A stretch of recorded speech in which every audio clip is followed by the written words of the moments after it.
नमस्कार, मैं हूं जितेंद्र जैन और आप देख रहे हैं खबर समय जगत। आइए नजर डालते हैं आज की कुछ मुख्य खबरों पर। भोपाल सैम पित्रोदा को लेकर पूर्व मुख्यमंत्री शिवराज सिंह चौहान का बयान आया है। शिवराज सिंह चौहान ने कहा कि सैम पित्रोदा जैसे लोग ही कांग्रेस को सलाह देते हैं। कांग्रेस अगर सत्ता में आई तो विरासत टैक्स लगा देगी।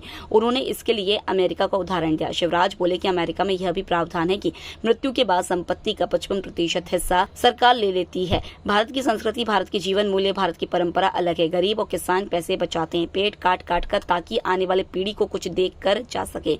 इस परंपरा को कांग्रेस खत्म करना चाहती है। भारत में भी पहले यह टैक्स था, लेकिन जनता के दबाव में टैक्स को कांग्रेस में खत्म किया था। पूर्व मुख्यमंत्री ने कहा कि राजीव गांधी ने इसीलिए इसको हटाया होगा ताकि मां की संपत्ति उन्हें मिल जाए। कांग्रेस को यह स्पष्ट करना होगा कि उसके इरादे क्या हैं। कांग्रेस जिस रास्ते पर चल रही है वह खतरनाक रास्ता। एक तरफ विरासत टैक्स तो दूसरी तरफ जातिगत जनगणना की बात करती है। कांग्रेस देश को टुकड़ों में बांटना चाहती है। कांग्रेस का इरादा आदिवासी और ओबीसी के अधिकारों को बांट देने का है। कांग्रेस के इरादे को देश कभी स्वीकार नहीं करेगा। पूर्व सीएम ने राहुल गांधी और सोनिया गांधी से कहा कि वो अपनी मंशा बताए। कांग्रेस जनगणना और आरक्षण जैसे मुद्दे पर दलित, आदिवासी और ओबीसी का अधिकार छीनना चाहती है। सैम पित्रोदा सामान्य व्यक्ति नहीं है, राहुल गांधी के गुरु हैं।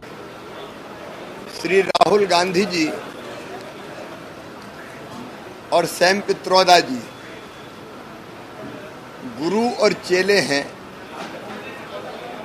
सैम पित्रोदा जी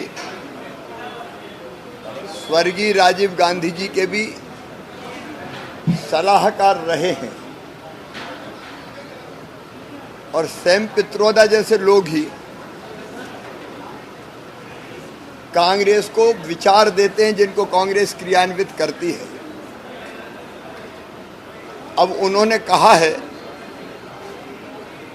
कि कांग्रेस अगर सत्ता में आई तो विरासत टैक्स लगा देगी। वे अमेरिका के उदाहरण देते हैं। अमेरिका जैसे देशों में ये प्रावधान है कि मृत्यु अगर हो जाए तो संपत्ति का 55% हिस्सा सरकार अपने पास ले लेगी। लेकिन सैम पित्रोदा जी, ये अमेरिका नहीं, भारत है। भारत की संस्कृति,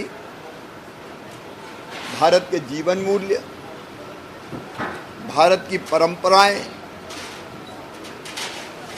अमेरिका की नहीं है।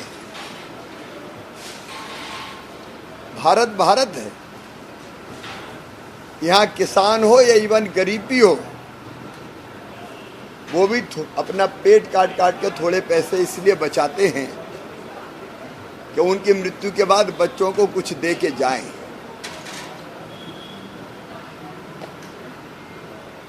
लेकिन इस परंपरा को कांग्रेस खत्म करना चाहती है विरासत टैक्स लगा के। ये टैक्स पहले था, लेकिन जनता के दबाव में कांग्रेस ने इसको समाप्त किया था। उस समय जब स्वर्गीय इंदिरा गांधी जी नहीं रही थी, शायद स्वर्गीय राजीव गांधी जी ने मां की संपत्ति उनको मिल जाए इसके लिए इसको हटाया हो। लेकिन कांग्रेस को देश के सामने ये स्पष्ट करना पड़ेगा कि उसके इरादे क्या हैं। कांग्रेस जिस रास्ते पर चल रही है वो भारत का रास्ता नहीं है, वो खतरनाक है। एक तरफ विरासत टैक्स लगाने की बात करती है, दूसरी तरफ कहते हैं कि जातिगत जनगणना मेरे जीवन का मिशन है। कितने टुकड़ों में देश को बांटना चाहते हो, देश में समाज को बांटना चाहते हो। आर्थिक सामाजिक सर्वेक्षण की बात होती है। इसके पीछे खतरनाक इरादे छिपे हुए हैं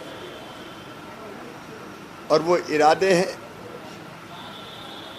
जातियों में देश को बांटने के। वो इरादे हैं दलित, आदिवासी और ओबीसी के अधिकारों को बांट देने के।